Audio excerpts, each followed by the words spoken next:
लोकसभा चुनाव को लेकर के वोटिंग खत्म होने वाली है। करीब 2 घंटे का वक्त और बचा है। 6 बजे मतदान खत्म हो जाएगा और जो वोटर अंदर हैं पोलिंग बूथ में सिर्फ वही वोट कर पाएंगे। कुरुक्षेत्र में इस समय हूं और मेरे साथ सुभाष चौधरी जी हैं, राज्य मंत्री हैं हरियाणा सरकार में, और जायजा लेने आप आए हैं। सर, क्या रिस्पॉन्स मिल रहा है? देखिए, मैंने पूरे सुबह से मैं गाँव में गया हुआ था। टोटल मैंने गाँव का रुझान देखा है, अपने शहर के अंदर रुझान देखा है। देखिए, पोलिंग का 75% हम लोग ले रहे हैं दावे से। हम 10 से 10 सीटें हरियाणा प्रदेश से, जिस प्रकार से पब्लिक का रुझान देख रहे हैं तो भारतीय जनता पार्टी की फेवर में आ रहा है। प्रधानमंत्री नरेंद्र मोदी के प्रति आस्था रख के पूरा रुझान आ रहा है। तो 100% 10 से 10 सीटें हरियाणा प्रदेश में Bharatiya Janata party member parliament की और 1 सीट विधानसभा की। हम 11 सीटें जीतेंगे। 11 कमल खिला लेंगे लगता है? 11 कमल बिल्कुल 100% करा देंगे। तो कुरुक्षेत्र में कितनी टक्कर दे पाए आपको लगता है? नहीं, कुरुक्षेत्र में तो मैंने जब अभी देखा लोगों का रुझान देखा तो हमारा मुकाबला ही नहीं है बहुत बड़ा। अच्छा। मैं बता रहा हूँ 75% हमारा, 25% में सारे। ये रिपोर्ट कैसे मिल रही है? आप ये ढूंढ रही है, ऐसे नहीं। पब्लिक का जैसे देखते हैं ना, हम बूथों पे देखते हैं, पब्लिक का रुझान देखते हैं किस तरफ जा रहा है पब्लिक का रुझान, उसी तरह देखा जाता है ना। पब्लिक से बातचीत हो रही है, कहीं 2% कम होता है, कहीं 5% बढ़ जाता है। इस तरह रुझान हम देख रहे हैं शहर के अंदर। क्या कारण मानते हैं आपके फेवर में वोट होने का, इतना बम्पर वोटिंग होने का क्या कारण? देखिए, प्रधानमंत्री नरेंद्र मोदी जी ने किस प्रकार से बहुत बड़े डिसीजन लिए है। मैं कहूँगा आपके सामने है। 3 तलाक किस प्रकार खत्म किया उन्होंने, 370 धारा तोड़ी, बहुत बड़ा डिसीजन लिया। 500 वर्ष लग गए हमें, 5 लाख लोगों ने बलिदान दिया, राम मंदिर बनाया और बहुत सी चीजें। मैं कहूँगा उज्जवल योजना, गरीब आदमी के घर पे गैस सिलेंडर पहुंचाने का काम किया। आयुष्मान योजना, 5 लाख का मेडिकल फी देने का काम किया। इतना बड़ा इंफ्रास्ट्रक्चर। अब देखिए, 152 जाना हो तो 4 घंटे में जयपुर पहुंचते हैं। हम हरिद्वार जाना होता तो हम खड़े रहते थे। रेलवे का इतना बड़ा इंफ्रास्ट्रक्चर, बहुत चीजें प्रधानमंत्री नरेंद्र मोदी जी। आज उनके प्रति लोगों की आस्था है, लोगों का विश्वास है, इसलिए यहाँ पर भारतीय जनता पार्टी ने नवीन जिंदल जी को यहाँ से कैंडिडेट बनाया। नवीन जिंदल जी यहाँ पर भाई मतों से। मतलब आप मान रहे हैं कि नरेंद्र मोदी के कामों की वजह से यहाँ पर बीजेपी को वोट ज्यादा मिल रहा है? नहीं, प्रधानमंत्री नरेंद्र मोदी जी के मार्गदर्शन में इलेक्शन लड़ रहे हैं, उन्हीं के कामों को मिल रहा है। प्रदेश सरकार दोनों के कामों को देख रही है। गुप्ता जी दावा कर रहे हैं 2 लाख से जीतेंगे। गुप्ता जी तो क्या दावा कर रहे हैं, वो उनकी सोच है। हम अपनी बात कर रहे हैं, हम अपनी बात करें। गुप्ता जी 2 लाख अभी आ जाएगा, 25 तारीख को पता लग जाएगा 2 लाख से वो जीते या हम जीते। 4 तारीख को जब रिजल्ट आएगा। 4 रिजल्ट आएगा। और मनोहर लाल लगता है कि जो पिछली बार का रिकॉर्ड था 19 वाला, वो तोड़ पाएंगे? 100% तोड़ पाएंगे। मनोहर लाल जी तोड़ेंगे। अच्छा, कहाँ देख रहे हैं आप एनडीए को? 400 पार जो नारा दिया गया, यहाँ की रैलियों में भी आए, बड़े बड़े मंच पे बड़े बड़े नेता आए और उन्होंने भी ये कहा कि 400 पार का एनडीए का दावा पूरा होगा। देखिए, भारतीय जनता पार्टी प्रधानमंत्री ने 400 पार का है। हमारे पास पूरा का पूरा इंफ्रास्ट्रक्चर है, हमारा संगठन है। हम संगठन के दम पे इलेक्शन लड़ते हैं। आम पार्टी का कोई संगठन नहीं हरियाणा प्रदेश के अंदर, कांग्रेस का कोई संगठन नहीं, धरातल पे कोई काम नहीं है। हम पूरा का पूरा देश के अंदर संगठन को लड़ते हैं और 100% 400 पार पूरी हम करें। दोनों दलों को मिला के आप धूल चटा देंगे?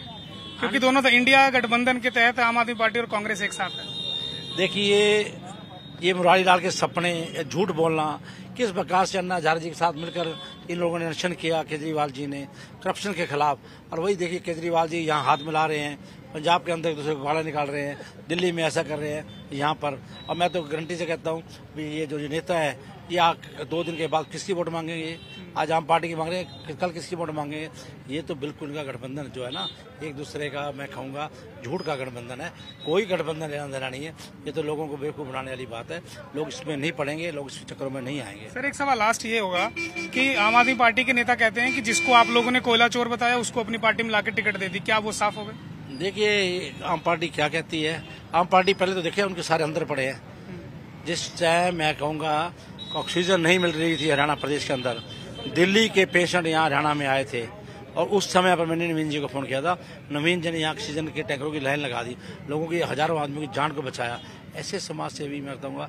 और ये बात जो कोला की बात करते हैं, उनको उनका जो मैं कहूँगा उनको जो क्लीन चिट मिल चुकी है वो अपने आप देखने वाली है। ये तो कई ब्लेम लगाना अलग बात होती है, उसको वेरीफाई करना अलग बात होती है, और क्लीन चिट उनको मिल चुकी है, उसमें कोई दिक्कत नहीं। चलिए, बहुत बहुत शुक्रिया। तो आप सुन रहे थे, ये मंत्री हैं और हरियाणा सरकार में थानेसर से विधायक भी हैं, सुभाष सुधा, और इनका दावा है कि 75% वोट जो है, वोट प्रतिशत 75% जितना पोलिंग होगा वो इनके कैंडिडेट यानी बीजेपी के उम्मीदवार को जाएगा। लेकिन नतीजे क्या निकलते हैं इसके लिए इंतजार 4 तारीख का करना होगा, जब ईवीएम के पिटारे से वोट बाहर निकलेगी और उसी समय नतीजा क्लियर होगा। कैमरा पर्सन रिंकू के साथ सुधीर पांडे, पंजाब के CTV, कुरुक्षेत्र। मतदान खत्म होने में अब सिर्फ 1 घंटे का समय बचा है। 5 बज चुके हैं और 6 बजे मतदान खत्म हो जाएगा। जो लोग पोलिंग बूथ के अंदर हैं वो मतदान कर पाएंगे। किस तरह से मतदान चल रहा है इसका जायजा लेने के लिए इंडिया गठबंधन के प्रत्याशी, आम आदमी के प्रत्याशी और अध्यक्ष हरियाणा के सुशील गुप्ता यहाँ मौजूद हैं। सर, क्या माहौल लग रहा है? हमारी बात 4 दिन पहले भी हुई थी तो आपने कहा था कि आप एक तरफा माहौल है, अभी क्या लग रहा है? अभी भी एक तरफा माहौल है।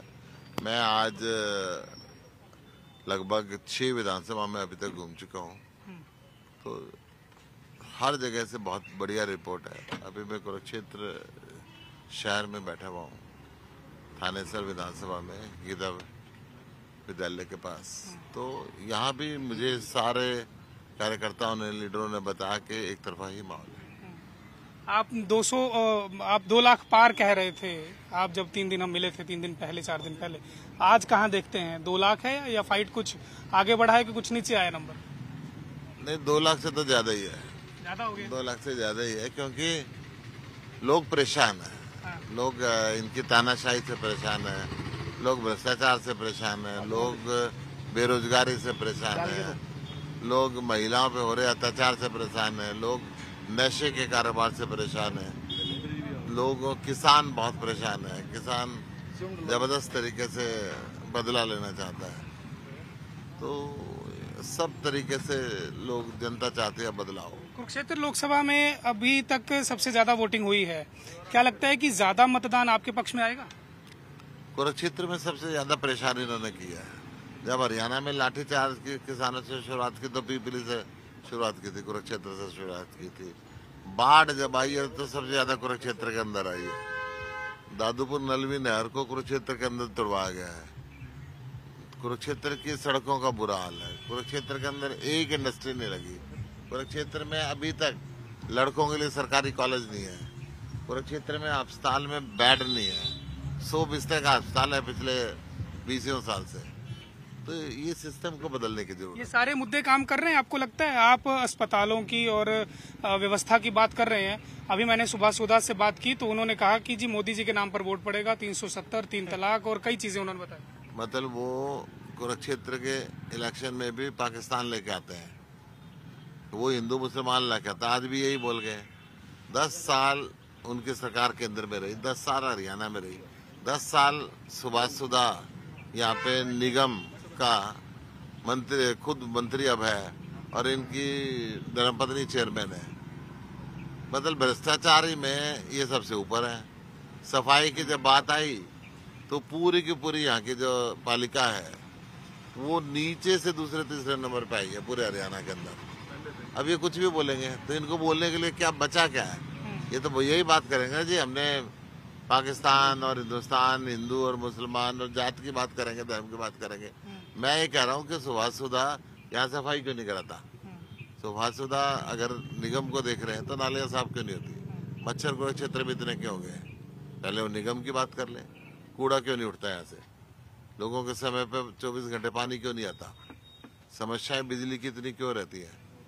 स्कूल निगम के अच्छे क्यों नहीं है? हॉस्पिटल बढ़िया क्यों नहीं बन रहे? डिस्पेंसरी क्यों नहीं है? ये निगम की बात कर ले। अगर इनको हरियाणा सरकार की बात करनी है तो नशे का कारोबार क्यों कराते हैं? सुभाष सुधा क्या खुद कॉलोनी काटने का काम करते हैं? क्यों लोगों के साथ ऐसी स्थिति रहती है? सुभाष सुधा यहाँ के विधायक है, विधायक के काम गिनवाए ना। अच्छी सड़कें क्यों नहीं बनी यहाँ की? सुभाष सुधा दावा कर रहे हैं कि जितनी पोलिंग हुई है उसका 75% उनके पास आ रहा है वोल, और आप लोग तो रह जाओगे जी जमानते। जब में एक कहावत है, भाई कितने के बड़े बड़े बाल है, बोला थोड़ी देर में कट के तेरे सामने आ जाएंगे। 4 तारीख को उसके सामने आ जाएंगे। इनकी क्या पोजीशन है?